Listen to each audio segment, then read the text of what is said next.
the wheel of this car is the man torn between two worlds. He's an Arab sheikh who was born in an old Arabia and will die in a new one. He worships Allah, loves the desert, and is one of the richest men in the world. His name is Zaid.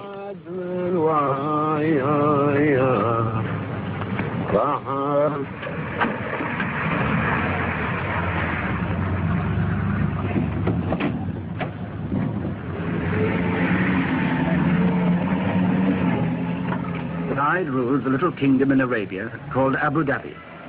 20,000 people in a stretch of sand and salt flats about half the size of Denmark. To the tribesmen who follow him everywhere, he's the undisputed boss. His forefathers ruled the desert from the back of a camel. He rides it in a limousine. But he remains, as they were, the center of tribal life. He's the man you serve, the man you hunt with, and the man you fight for.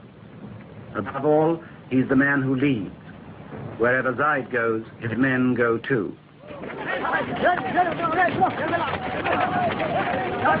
Those who don't travel with Zaid come out of the desert to greet him. They all owe their loyalty to him, and they all expect rewards from him.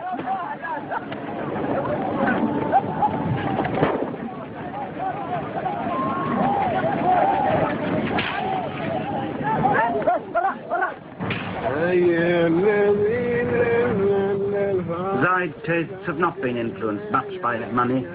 He likes the simple life, to drive himself, to go hunting and camping in the desert, to be with his people, as a sheikh should be, to follow the ways of the old Arabia.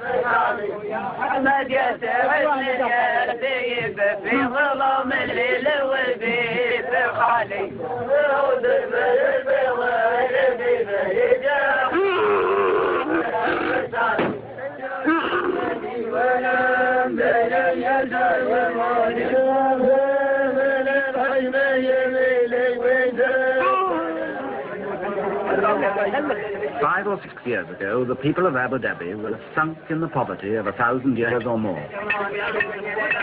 The 20th century had passed them by.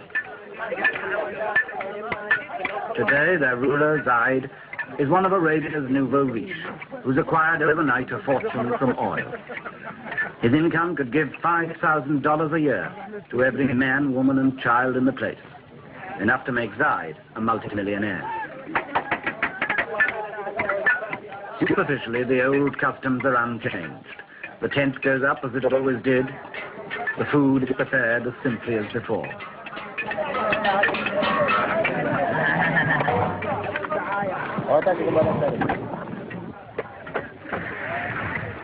Zaid's natural pace is leisurely, almost indolent. Time is about the only thing the desert's been rich in until now. Time for coffee. Time for talk. Time made into ritual from century to century, from morning till night.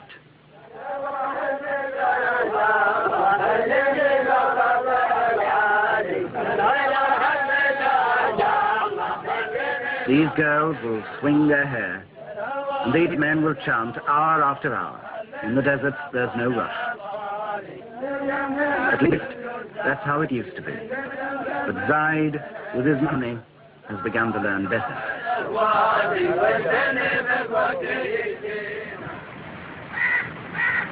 In this palace in Abu Dhabi, Zaid had a brother. His name was Shakbut, and for more than 30 years he ruled Abu Dhabi in poverty and comparative peace. Shakbut's rule was traditional. His word was law, but he stayed close to his people. Anyone was free to talk to him any day in the Majlis, the tribal council, and as long as they had no money, they were all relatively contented. And then in the 1960s, Abu Dhabi struck it rich, and its troubles started. In a year or two, people were demonstrating about work and wages who'd never had either in their lives before. The grumbles grew as the money mounted, because Shakbut was a miser. All his life he'd been a poor man. Now that he was rich, the skinflint habits stuck. And like a man who's won a first prize in a lottery, he found his money made few friends.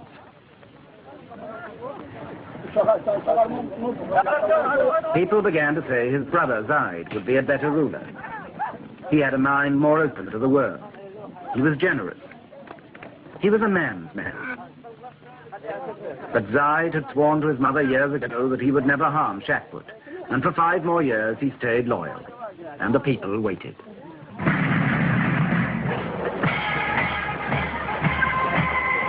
The oil flowed. The money poured in.